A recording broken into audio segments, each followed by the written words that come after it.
साथियों नमस्कार, मैं असलम चौकदार। फेसबुक लाइव में आप लोगों का हार्दिक स्वागत है। और रात्रि के लगभग 8 बज चुके हैं और राजस्थान के तमाम युवा साथी, राजस्थान से बाहर तमाम युवा साथी जितने भी मेरे से जुड़े हुए हैं, उन सबके बीच में कुछ जानकारी लेके मैं लाइव जुड़ा हूं। कुछ महत्वपूर्ण जानकारियां भी आप लोगों से साझा करनी है और कुछ अन्य गतिविधियां भी आप लोगों को बतानी है। राजस्थान में वर्तमान में रीट शिक्षक भर्ती आई हुई है। तृतीय श्रेणी अध्यापक भर्ती परीक्षा आप लोगों के बीच में है और ये जो भर्ती प्रक्रिया है, इसके फॉर्म ओपन हो रहे हैं और जिस प्रकार से 31+1 जो बैकलॉग को लेके 32,000 पदों पे ये भर्ती आई है, इस भर्ती को लेके महत्वपूर्ण जानकारी मैं आप लोगों से साझा कर रहा हूं। और महत्वपूर्ण जानकारी क्या है, वो इस बात को थोड़ा सा समझने की कोशिश करें कि इसमें जो बिल्कुल गुड इवनिंग सभी को, नमस्कार, हेलो, हाय, राम राम। और जितने भी टीएसपी एरिया से उनको सभी युवा साथी है उनको जोहार।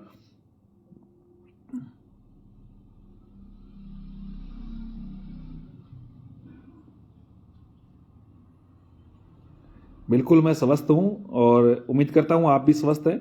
राज्य में वर्तमान में कोविड जैसी महामारी वापस दस्तक दे रही है और वापस केस एक्टिव हो रहे हैं। भरतपुर हो, चाहे धौलपुर हो, चाहे जोधपुर हो, चाहे बाड़मेर हो, सभी युवा साथी इस चीज को ध्यान रखें। कोविड जैसी महामारी काफी महत्वपूर्ण है आपके इस जीवन में और जीवन को बचाए रखना बहुत जरूरी है। और जीवन एक संघर्ष की कहानी है और इस संघर्ष के पीछे ही एक भर्ती आपसे जुड़ी हुई है, आपकी कैरियर से, आपकी उम्मीदों से। और इसी में प्रेम प्रकाश देथा जी पड़ोस से नमस्कार। बिल्कुल बिल्कुल पड़ोस से, बिल्कुल पड़ोस नहीं हो आप तो मेरे दिल जान में है प्रेम प्रकाश जी। और महत्वपूर्ण जो मैं जानकारी साझा करना चाह रहा हूं, पहले तो एक कल जो जेबीटी वर्सेज बीएड का जो एक मामला था हिमाचल से, आप लोगों को पता है हिमाचल में हाई कोर्ट ने जो दिशा निर्देश दिया था जिसके अनुसार बीएड वाले लेवल प्रथम में शामिल हुए थे और उसको लेके सरकार ने इस मामले को चैलेंज किया और चैलेंज करने की बजाय उन्होंने सुप्रीम कोर्ट में चैलेंज करने की बजाय उन्होंने उसमें रिव्यू फाइनल किया। रिव्यू फाइनल करने पे किसी भी प्रकार से केविट नहीं दायर होने से कोई भी सामने पार्टी नहीं थी, ना बीएड वाले थे ना एनसीटी थी, तो उसमें जाहिर सी थी बात थी, उनको स्टे मिल गया। तो कईयों को लगा कि बहुत कुछ हो गया। तो ये एक नॉर्मल प्रक्रिया का हिस्सा है जिसमें कोई बड़ी बात नहीं है। सामने से कोई नहीं होने पे, सामने से किसी प्रकार को दिक्कत ना है तो आपत्ति नहीं होती, तो उस पर स्टे मिल जाता है।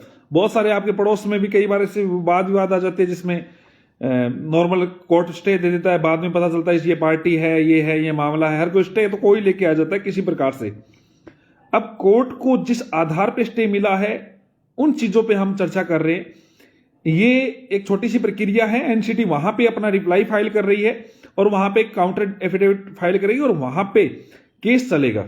लेकिन मुख्य बात यह है कि वहां का जो केस है, चाहे हिमाचल का है चाहे पंजाब के मामले में है, चूरू से बिल्कुल राम राम, बिल्कुल भी, चाहे पटना हाईकोर्ट का मामला हो या फिर महाराष्ट्र से हो, चाहे यूपी से हो, अन्य जितने भी राज्य हैं उनका सबका मामला जो निपटेगा वो सुप्रीम कोर्ट से निपटेगा। और सुप्रीम कोर्ट में एंटर कर चुका है राजस्थान। राजस्थान के साथ आप सभी लोगों के, बीएड धारियों के साथ एनसीटी भी अपना लगभग आर्ग्यूमेंट वगैरह तैयार कर रही है। सारा चीज रिप्लाई फाइल करके लगभग मंडे या ट्यूसडे तक एनसीटी भी रिप्लाई फाइल करते हुए इस केस में पहुंच रही है। कई लोग सोच रहे थे कि जल्द से जल्द बीएड वाले सुनवाई कब करवाएंगे। बीएड वाली सुनवाई पहले करवाने की इच्छा थी, लेकिन हमारे जो सुपर सीनियर है मुकुल रोहतगी जी, उनकी टीम वगैरह, इन्होंने जो सजेशन किया जिस आधार पे, उसी आधार पे हम सुनवाई करवा रहे हैं। मैंने आपको बताया था पहले और दूसरे वीक में सुनवाई हो जाएगी, निश्चित तौर पे आप रहे तो दूसरे वीक में लगभग तय है हमारी सुनवाई होने की। अब जो महत्वपूर्ण बात मैं आप लोगों को साझा करने जा रहा हूं, मैंने आपको 7 तारीख का कहा था कि जो पूर्व पिटिशनर है, पूर्व याचिका करता है, वो अपने डॉक्यूमेंट्स प्रदेश कार्यालय में पहुंचा दे या फिर व्यक्तिगत तौर पे या फिर अन्य जो भी सोर्स है उस आधार पे आप पहुंचा दे, ताकि सभी युवा साथियों को ऐसा जो हाईकोर्ट में थे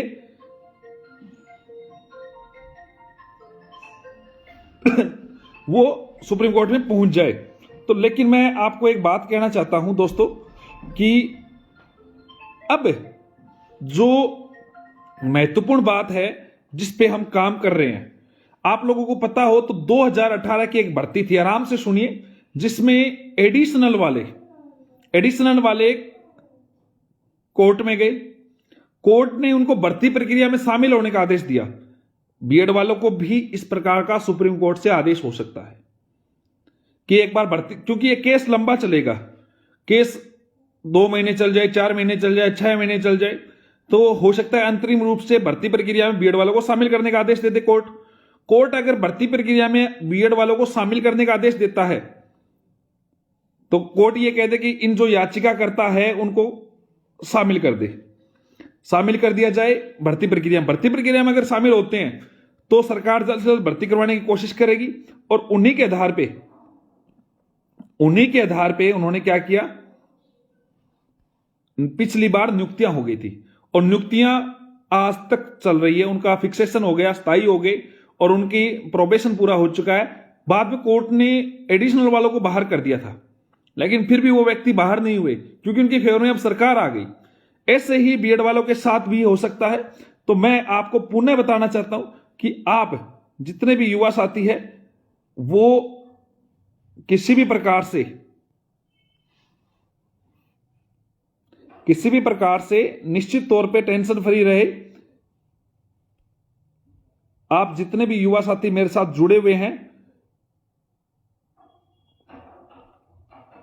मेरे से जुड़े हुए हैं, आप लोग इस बात को समझे कि ज्यादा से ज्यादा याचिकाकर्ता अवश्य बने। सुप्रीम कोर्ट में भी आपकी आवश्यकता पड़ेगी। एक आपका याचिकाकर्ता बनने से यह है कि कल को अगर इस प्रकार का फैसला आता है सुप्रीम कोर्ट से कि एक बार इनको भर्ती प्रक्रिया में याचिकाकर्ताओं को शामिल करवा दिया जाए तो आप शामिल हो जाएंगे। आप लोगों को एग्जाम भी दिलवाया है तो निश्चित तौर पे इसमें शामिल भी करवाएंगे। हमारी टीम पूरी मेहनत से काम कर रही है, एकजुट के साथ काम कर रही है। इसी एरिया में हम फोकस करते हुए काम कर रहे हैं और आगे बढ़ रहे हैं। हमारी टीम इसमें काम कर रही है। दूसरी बात, आपका हर चीज का जो भी जिस प्रकार से जो सहयोग किया होगा उसका, हर पैसे का, हर सहयोग का, हर आपका श्रम का, उसका हिसाब आप लोगों के सामने समक्ष रखा जाएगा। दूसरी बात यह है कि आपकी उन्हीं सहयोग से ही एडवोकेट की इनकी फीस वगैरह फाइनल होती है, जिस प्रकार से हम एक अच्छे एडवोकेट की टीम उतार पा रहे हैं और आगे भी उतारेंगे। दूसरी महत्वपूर्ण आप लोगों से बात मैं वापस समझाना चाहता हूं कि पिछली बार जब भर्ती में एडिशनल वालों को बाहर कर दिया था तो कोर्ट में अंतरिम आदेश हुआ इनको भर्ती प्रक्रिया में शामिल करवाने का। भर्ती प्रक्रिया में सरकार कभी भी अपनी भर्ती को रुकवाना नहीं चाहती, अंतरिम आदेश करवा देती है। एक बार अगर आप आदेशित हो गए तो भर्ती में शामिल हो गए तो फार्म भर गए तो रिजल्ट आ गए तो आपको नियुक्तियां हो गई तो फिर कोई बाहर नहीं कर सकेगा। एक बात। दूसरी बात, इस जो मामला है, इसका जो नियम है, इसमें जो आरटीआई जो लगाई गई है, जिस प्रकार से बातें निकली है, जो धारा 8 में स्पष्ट तौर से जिक्र किया गया है और इसके साथ साथ एनसीटी की जो धारा 29(1) है, जिसमें एनसीटी स्पष्ट तौर से एनसीटी अपना नियम बना सकती है और एनसीटी को नियम में एमएचआरडी या शिक्षा मंत्रालय गाइड कर सकती है और इसी नियम के लिए शिक्षा मंत्रालय ने गाइड किया है। और इसके साथ साथ जो अन्य मामले हैं, अब कईयों को तो देखो पेट में मरोड़े चलेंगे बीएसटीसी वालों को, जब बीएड वाले साथ आते हैं तो आप लोग निश्चित रूप से इनको मरोड़े चलने दो, मुझे इस बात पे कोई फर्क नहीं पड़ता। और दूसरी बात, जितने भी युवा साथी मेरे साथ जुड़े हैं, सुप्रीम कोर्ट में मामला लंबा चल सकता है, कोई बड़ी बात नहीं है, लेकिन आप लोग साथ दीजिए। साथ इसमें सुनवाई में एक और महत्वपूर्ण बात आप लोगों को बताना चाहता हूं कि हमारी तरफ से जो आ रहे हैं सुप्रीम कोर्ट में senior advocate, super senior advocate और सीनियर एडवोकेट की जो टीम है, इनमें से एक जो मैंने आपको बताया था नरेश जी कौशिक लगभग पिछले 14-15 सालों से यूपीएससी के मामले देख रहे थे और इसके साथ साथ नरेश जी कौशिक पिछले 15 सालों में 1 साल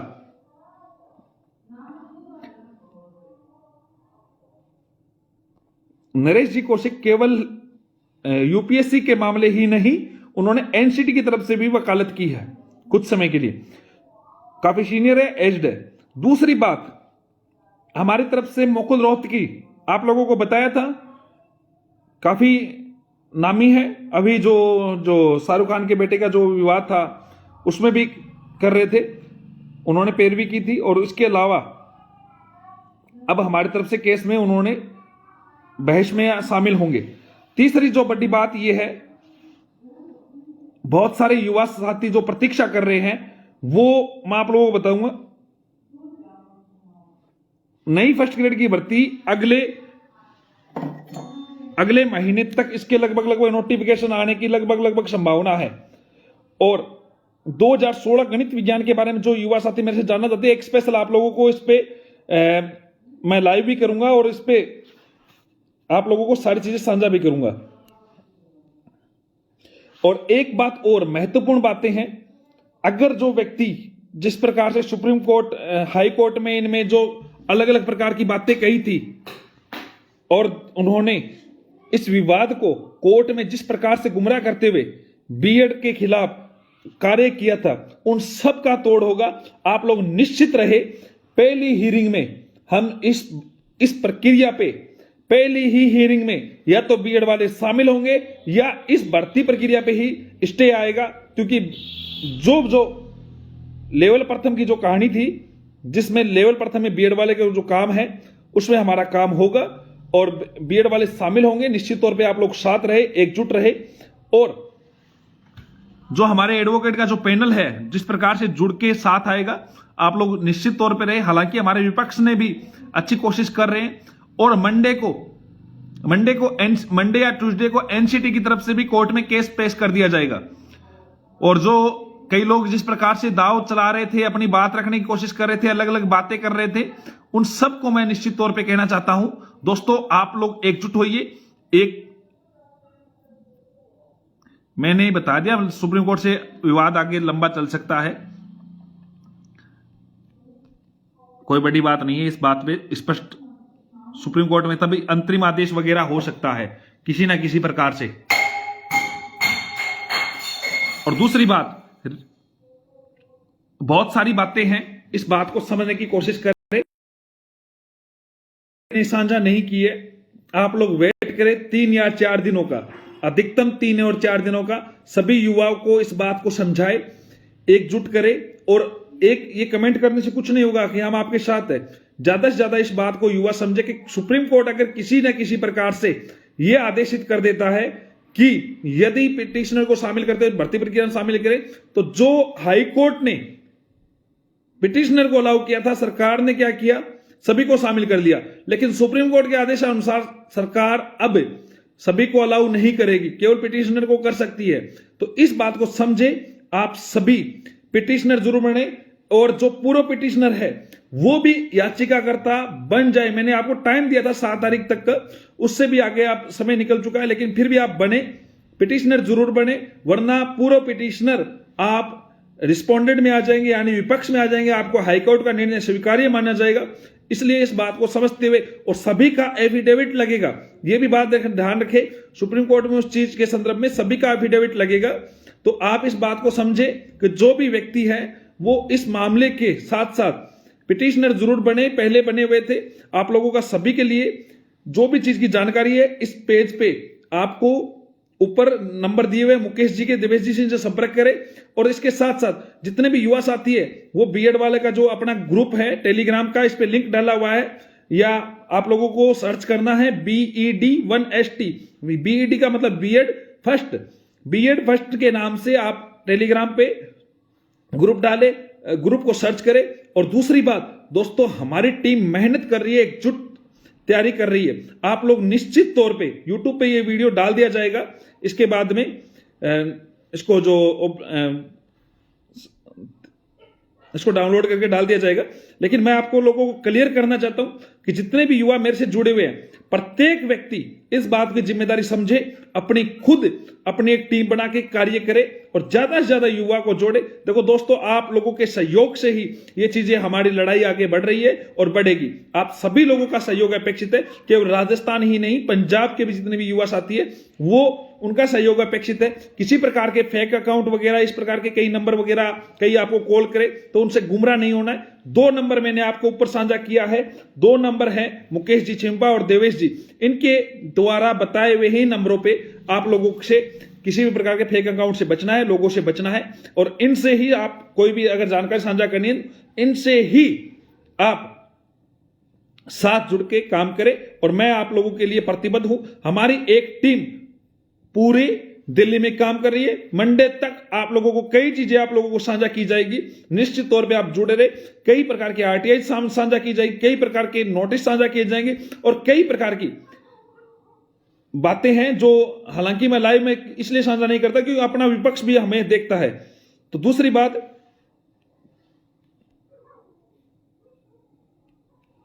दूसरी महत्वपूर्ण बात यह है कि आप अब एक योद्धा बन के काम करें। केवल कार्यकर्ता या अपनी जिम्मेदारी पूर्ण करके पिटिशनर बन के ये हो गया हो जाएगा देखा जाएगा, वो चीजें जरूरी है कि आप योद्धा बने, हर व्यक्ति का मुंह तोड़ जवाब दे और साथ दे। मंडे तक का आप वेट करें। आप लोगों को एक बेहतरीन चीज आपको लोगों के सामने मैं लेके आऊंगा और जितने भी युवा साथी है वहां तक इस वीडियो को ज्यादा से ज्यादा व्यक्ति तक पहुंचाए। आप सभी मेरे से जुड़े, उनका तहे दिल से शुक्रिया। और कई जो भौंकने आ जाते हैं उन कुत्तों को भी जवाब दीजिए। जय हिंद, जय भारत, शुभ रात्रि, शुभ रात्रि, शुभ रात्रि।